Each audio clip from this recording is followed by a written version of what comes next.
천천히 고개를 돌렸고 그 순간 모든 것이 멈춰버렸다. 내 옆에 앉아있던 여자는 다름 아닌 3년 전 이혼한 전처였다. 짙은 화장 속에서도 피곤함이 스며 있었고 떨리는 입술과 흔들리는 눈빛이 그 사람을 증명하고 있었다. 나는 아무 말도 하지 못한 채 그저 차갑게 그녀를 바라보고 있었다. 이 이야기는 바로 그 순간에서 시작됩니다.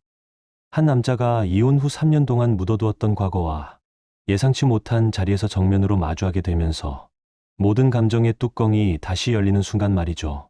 결말은 당신의 기대를 완전히 뒤흔들 수도 있습니다. 여러분의 생각은 감정에 있습니까? 댓글로 남겨주세요.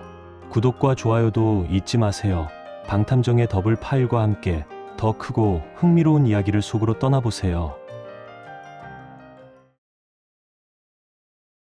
서울 강서구의 오래된 아파트 단지. 한때는 조용하고 따뜻했던 그 집에서 이제는 바람 소리만 가득하다. 내 이름은 박재민, 올해 42이다. 가전제품 출장 수의기사로 일한 지 어느덧 15년이 넘었다. 기술은 익숙해졌고 손에 남은 굳은 살은 내 자존심 같은 것이었다. 누구보다 성실하게 떳떳하게 살아왔다고 자신한다. 적어도 나는 그렇게 믿으며 버텼다. 매일 새벽같이 나가 저녁 늦게 들어오는 생활이 반복되었지만 그게 싫지 않았다. 내 가족, 내 아내를 위해서라면 지치는 줄도 몰랐다. 내 아내의 유아연, 38살, 수원에 있는 개인 병원에서 병동 행정 업무를 맡고 있었다. 정리정돈에 깐깐하고 말수는 적지만 속 깊은 사람이었다. 연애할 때부터 차분한 성격이 오히려 더 매력적이었다. 결혼 후에도 아내는 집안을 꼼꼼히 챙겼고 나는 일터에서 땀 흘려 벌었다. 주말이면 양재천 근처를 산책하고 때때로 삼겹살집에 들러 소주 한 잔 곁들이며 소소한 일상을 나눴다. 큰 소리 한 번 낸 적 없는 겉보기엔 무던하고 평범한 부부였다. 그래서 더더욱 몰랐다. 언제부터 그녀의 눈빛에 그림자가 드리워졌는지. 처음엔 그냥 업무 스트레스니 했다. 오늘 환자 접수가 밀려서 너무 정신없었어. 그녀는 지친 얼굴로 소파에 주저앉으며 말했고 나는 묵묵히 물을 건넸다. 하지만 어느 날부턴가 말의 뉘앙스가 달라졌다. 우리만 이렇게 사는 거야? 다들 제주도는 기본이고 유럽까지 간다는데. 퇴근 후 식탁에 앉은 그녀는 깊은 한숨과 함께 그렇게 내뱉었다. 나는 조심스레 웃으며 말했다. 조금만 더 모으자. 내년엔 우리도 한번 다녀오자. 솔직히 말해 나도 아내에게 더 많은 걸 해주고 싶었다. 여행, 예쁜 옷, 좋은 집. 하지만 현실은 냉정했다. 출장 수리는 고정급이 아니고 계절 따라 수입이 들쑥날쑥했다. 성수기엔 숨 돌릴 틈 없이 바빴지만 비수기엔 공기청정기 한 대 수리 못하면 하루가 허무했다. 그래도 모았다. 주말에도 콜을 받고 눈비 오는 날에도 사다리를 들고 올라갔다. 아내가 환하게 웃는 얼굴을 보면 그게 다 보상이 되었다. 그런데 어느 순간 그녀의 눈에서 그 웃음이 사라졌다. 내 노력은 투명한 유리처럼 지나가 버렸고 그녀의 말은 점점 단단하고 냉정해졌다. 다른 집 남편들은 다 승진하고 연봉도 오르는데 당신은 왜 늘 똑같아? 그 말에 나는 숨이 멎는 듯했다. 가슴 밑바닥이 얼어붙은 채 나는 말없이 웃었다. 내가 더 열심히 할게. 조금만 기다려줘. 그게 내가 할 수 있는 전부였다. 그녀는 대답 대신 방으로 들어갔고 문 닫히는 소리만이 거실을 울렸다. 그날 이후로 우리는 점점 말이 줄었다. 주말에도 같은 공간에 있으면서도 각자의 시간을 보냈다. 나는 믿었다. 잠시 스친 권태일 뿐이라 생각했다. 부부라면 누구나 한 번쯤 겪는 과정이라고. 시간이 지나면 다시 예전처럼 돌아갈 거라고. 하지만 그것은 착각이었다. 그녀는 이미 나와 같은 공간에 있으면서도 나를 떠나고 있었다. 하지만 그건 완전한 착각이었다. 그녀의 마음은 이미 내가 닿을 수 없는 곳으로 멀어져 있었다. 그날은 평소보다 일이 일찍 끝났다. 오랜만에 저녁이라도 함께 하려고 하루 종일 쌓인 피오도 잊고 서둘러 집으로 돌아왔다. 엘리베이터에서 내려 현관문을 열었을 때 느껴진 정적은 평소와는 달랐다. 조용했다. 너무 조용해서 불안할 정도였다. 여보, 나왔어. 대답은 없었다. 거실에 불은 꺼져 있었고 부엌은 이상할 만큼 말끔하게 비어 있었다. 발끝으로 걸음을 옮기며 안방문을 열었고 그 순간 시야에 들어온 건 식탁 위에 놓인 작은 메모지와 그 옆에 가지런히 올려진 결혼반지였다. 손끝이 떨렸다. 메모지를 집어들고 펴는 순간 숨이 막혔다. 미안해. 더는 이렇게 못 살겠어. 딱 한 줄, 그 한 문장이 내 모든 것을 무너뜨렸다.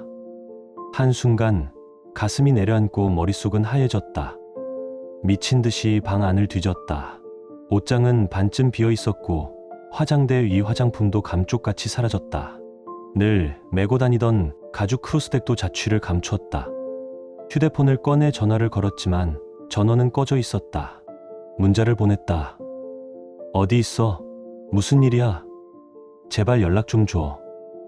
읽지도 않았다. 카카오톡은 아예 접속 기록조차 없었다. 연락은 완전히 끊겼다. 그날 밤 잠은커녕 소파에 앉은 채 밤을 꼬박 새웠다. 사고라도 당한 걸까? 누군가 납치라도 한 걸까? 이건 단순한 가출이 아니라 뭔가 더 심각한 일일지도 모른다는 공포가 밀려왔다. 다음날 아내 친구들에게 전화를 돌렸다. 유아연 연락되세요? 집에 없어요. 그들은 모두 모른다고 했다. 하지만 그 말투는 어딘가 어색했다. 진심으로 모른다기보단 말을 아끼려는 느낌이었다. 혹시나 해서 그녀가 다니던 병원에도 전화를 걸었다. 유아연 씨 오늘 출근했나요? 어제 퇴사 처리됐습니다. 순간 귀를 의심했다. 퇴사라니. 나는 아무것도 듣지 못했다.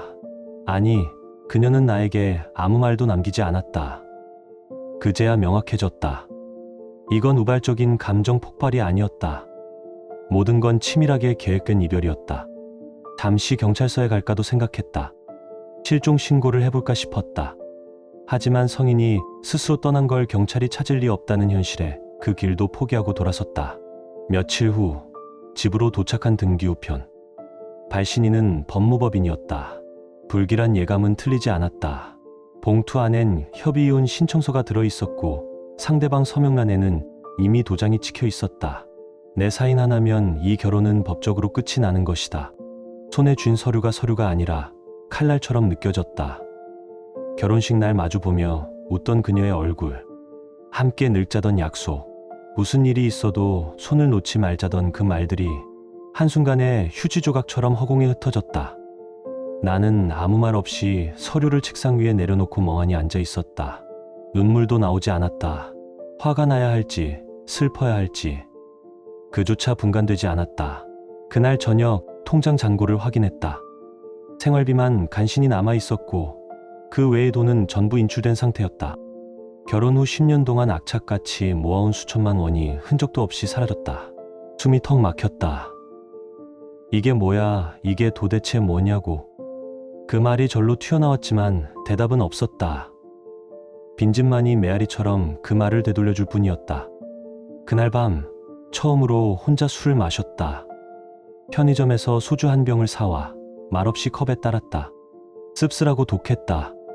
하지만 멈추지 않았다. 취하고 싶었다. 모든 생각을 잠시라도 끊어내고 싶었다. 하지만 아무리 마셔도 머릿속은 복잡했다. 왜 떠났을까? 내가 뭘 그렇게 잘못했을까? 며칠 동안 나는 그야말로 껍데기처럼 살았다.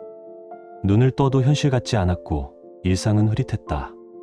시간은 흐르고 있었지만 나는 멈춰 있었다. 판사는 서늘한 목소리로 판결문을 읽어 내려갔다. 피고의 부정행위가 명백히 인정되므로 원고의 청구를 전부 인용합니다. 피고는 위자료 3천만 원을 지급하시오. 그 문장이 공기 위를 가르는 순간 다리에 힘이 풀렸다. 끝났다. 나는 마침내 이겼다. 옆에서 변호사가 손을 내밀었다. 고생 많으셨습니다. 결과가 잘 나와서 다행입니다. 나는 짧게 고개를 숙였다. 멀지 않은 곳에서 아내가 서 있었다. 울먹이는 얼굴로 나를 바라봤지만 나는 시선을 돌렸다. 그에게 향한 마지막 온기도 이제 남아있지 않았다. 얼마 후 들려온 소식은 예상보다 더 차가웠다. 아내는 상간남에게도 버림받았고 그 남자는 자신의 가정으로 돌아갔다고 했다. 병원에서도 불륜 사실이 퍼지면서 해고를 당했고 다른 곳으로 이직할 기회마저 없었다고 했다. 사람은 결국 자기가 뿌린 대로 거둔다. 그 말이 낮은 목소리처럼 머릿속에서 계속 울렸다. 그렇게 3년이 흘렀다. 나는 여전히 가전제품 출장 기사로 일하고 있었다. 일상은 달라지지 않았지만 마음만큼은 조금 가벼워졌다. 이혼 직후 몇 달은 정말 버거웠다. 혼자 밥을 먹는 것도, 침묵만 흐르는 집에 들어오는 것도 낯설고 쓸쓸했다.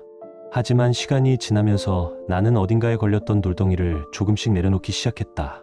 주말에는 관악산을 오르거나 동네 도서관에서 책을 읽으며 조용히 시간을 보냈다. 평범했지만 나름의 평화가 있었다.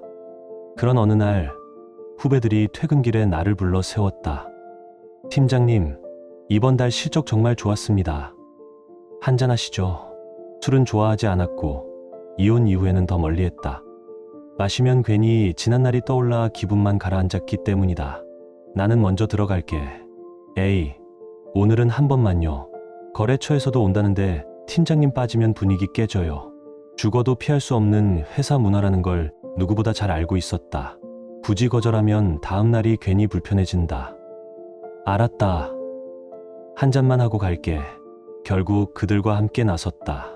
저녁을 대충 해결하고 나자 누군가가 말했다. 오늘은 노래방 가야죠. 제대로 놀아봅시다. 솔직히 이런 자리는 늘 부담스러웠다. 하지만 거래처까지 같이 있다 보니 빠르게 결정이 내려졌다. 우리는 번쩍이는 네온사인이 내리쬐는 큰 노래방으로 들어갔다. 방 안은 넓었고 새로 산 듯한 장비들이 반짝였다. 사람들은 맥주를 따르고 노래를 예약하며 떠들썩하게 분위기를 띄웠다. 나는 구석으로 자리를 잡고 탄산음료만 마셨다. 노래를 부르는 것도, 가운데에서 웃고 떠드는 것도 서툴렀다. 그저 시간이 지나가길 기다렸다. 1시간이 지났을 때 거래처 직원이 갑자기 말했다. 야, 분위기 너무 조용한 거 아니야? 좀 더 띄워야지. 그럼 어쩌라고? 도우미 부르자. 나는 속으로 깊은 한숨을 삼켰다. 이런 방식의 흥을 돋우는 문화가 여전히 남아있다는 게 늘 불편했다. 하지만 단호하게 거절하기엔 분위기가 이미 굳어 있었다. 누군가 휴대폰을 꺼내 전화를 걸었다. 네, 여기 노래방 맞죠? 사람 좀 보내주세요. 그 말이 끝나자 방 안의 공기가 미묘하게 바뀌었다. 그 순간 나는 알지 못했다. 그 문이 열리는 찰나 내 지난 3년이 다시 뒤집힐 거라는 것을. 얼마 지나지 않아 문 쪽에서 노크 소리가 났다. 모두들 시선조차 주지 않고 웃으며 대화를 이어갔다. 문이 열리고 네온빛 사이로 3명의 여자가 들어섰다. 안녕하세요. 오늘 재밌게 놀아요. 가볍게 웃으며 인사를 건넨 그들은 능숙한 발걸음으로 방 안으로 퍼졌다.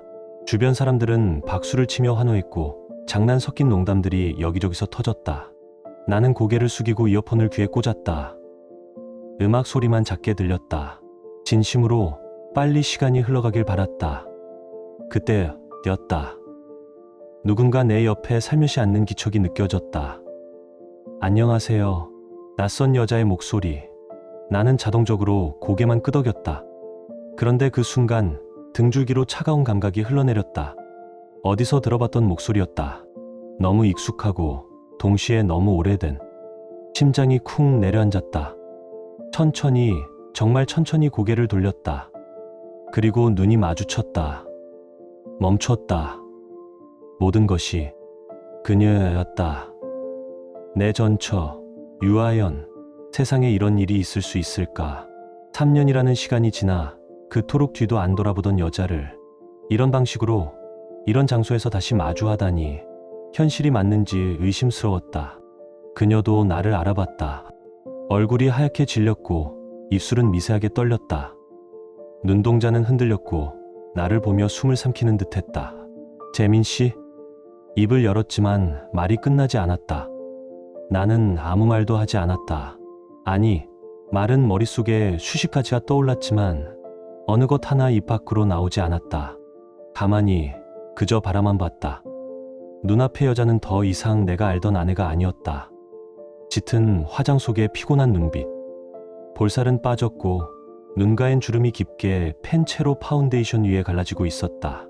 그녀의 눈은 생기를 잃었고 어딘가 늘 움츠린 사람의 눈빛을 하고 있었다. 그녀는 입술을 달싹였다. 그때는 정말 미안했어요. 말이 이어지려 했지만 스스로 끊었다.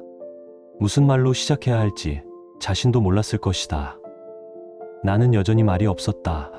표정 하나 바꾸지 않고 그녀를 바라봤다. 그 침묵이 너무 차가웠는지 그녀는 고개를 떨구었다. 방 안에서는 후배들이 신나는 댄스곡을 부르며 환호했다. 하지만 내 귀엔 아무 소리도 들리지 않았다. 소음이 모두 꺼진 듯 세상엔 나와 그녀 딱 둘만 존재했다. 얼마나 시간이 흘렀을까? 몇 초였는지 몇 분이었는지 감각이 사라져버렸다. 그때 후배 한 명이 나를 툭 쳤다. 팀장님, 왜 그렇게 조용히 계세요? 한 곡 하시죠. 나는 짧게, 아주 짧게 대답했다. 아니다. 그리고 자리에서 일어섰다. 더 이상 이 자리에 있을 수 없었다. 숨이 막혔다. 나 먼저 간다. 에이, 벌써요? 아직 시간도 많이 남았는데. 급한 일 생겼어. 내 표정을 보고 후배는 더 이상 붙잡지 않았다. 나는 테이블 위에 놓여있던 계산서를 집어들었다. 잠시 그것을 바라보다가 아무 말 없이 탁 그녀 앞에 던졌다. 서류가 튕겨져 나가며 그녀의 무릎 위에 떨어졌다. 그녀는 깜짝 놀라 몸을 움찔했다. 그만 됐다. 딱 한마디만 남긴 채 자리에서 일어섰다. 문을 열고 나가며 한 번도 뒤돌아보지 않았다. 복도로 나오자마자 다리에 힘이 풀렸다. 나는 벽에 몸을 기대어 한참을 숨을 몰아쉬었다. 가슴 한가운데가 꽉 막힌 듯 답답했다. 엘리베이터를 타고 1층으로 내려오며 머릿속에선 온갖 장면들이 뒤섞여 떠올랐다. 밖으로 나오자 찬바람이 얼굴을 스쳤다. 그제야 조금 정신이 들었다. 길거리 불빛 사이로 조용히 걸었다. 결국 이렇게 됐구나. 나는 스스로에게 속삭이듯 중얼거렸다. 그녀는 결국 자기가 선택한 길에서 그 대가를 치르고 있었다. 나는 다시 한번 확신했다. 잘 정리했구나. 정말 잘한 선택이었다. 만약 그때 참았다면 지금쯤 나도 똑같이 무너져 있었을 것이다. 그런 생각이 드니 허무하면서도 어딘가 후련했다. 마음 깊은 곳에서 묵은 먼지가 걷히는 듯한 기분이었다. 집에 도착해 현관문을 열었다. 조용한 집, 익숙한 고요함. 예전에는 쓸쓸하게만 느껴졌던 이 공간이 이상하게 오늘은 편안하게 느껴졌다. 소파에 앉아 창밖을 바라봤다. 도시의 불빛들이 반짝이고 있었다. 사람들 각자의 삶을 살아가는 불빛들. 그날 밤 좀처럼 잠이 오지 않았다. 베란다로 나가 밤 공기를 쐬었다. 담배는 피우지 않지만 그저 이 공기가 가슴을 식혀주길 바랐다. 고개를 들어 하늘을 바라봤다. 어둠 사이로 별 몇 개가 희미하게 반짝였다. 그 순간 문득 이런 생각이 들었다. 사람은 결국 자기 선택대로 살아간다. 그녀는 나를 버리고 다른 남자를 택했다. 그 결과가 지금의 모습이다. 나는 무너졌지만 정직하게 살아보려 했다. 그 결과가 지금의 나다. 누가 더 잘 살고 있는지 굳이 비교하지 않아도 됐다. 중요한 건 나는 후회 없이 살고 있다는 것이다. 그날 이후로 나는 과거를 말하지 않았다.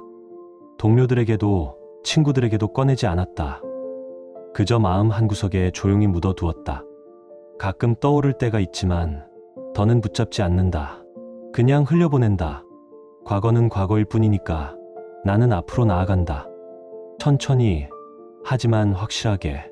언젠가 뒤돌아봤을 때 그래, 나 정말 잘 살았어. 이렇게 말할 수 있기를 바란다. 그게 내 목표다. 크지 않지만 충분히 가치 있는 목표. 오늘도 나는 내 삶을 살아간다. 성실하게, 떳떳하게, 그리고 조용히 행복하게. 며칠이 지났다. 그날 밤 노래방에서 마주친 전처의 얼굴은 기억 속에서 점점 흐려져 갔다. 이상하게도 마음이 무거워지지 않았다. 화도, 슬픔도, 원망도 아무것도 남지 않았다. 그저 조용했다. 마치 한겨울의 새벽처럼 얼어붙은 듯 차분하고 고요했다. 오히려 조금씩 가벼워졌다. 마지막으로 그녀의 눈을 보고 더 이상 흔들리지 않았다는 사실 하나만으로도 나 스스로에게 안심이 되었다. 사랑은 끝났고 상처도 지났다. 이제 남은 건 나의 삶뿐이었다. 그날 이후 나는 일상에 더 집중했다. 아침에 눈을 뜨면 작은 라디오를 켰고 커피를 내리며 흘러나오는 음악에 맞춰 창밖을 바라보는 습관이 생겼다. 혼자지만 외롭지 않았다. 오히려 혼자인 시간들이 나를 돌보는 시간처럼 느껴졌다. 주말엔 근처 산책로를 걸었다. 바람이 부는 날엔 오래된 점퍼를 꺼내 입고 천천히 걷다가 벤치에 앉아 책을 읽었다. 사람들의 소음에서 멀어질수록 내 마음은 조용히 정리되어 갔다. 누군가는 내게 물었다. 이혼한 지 3년이나 지났는데 이젠 새로운 사람 만날 생각은 없으세요? 나는 웃었다.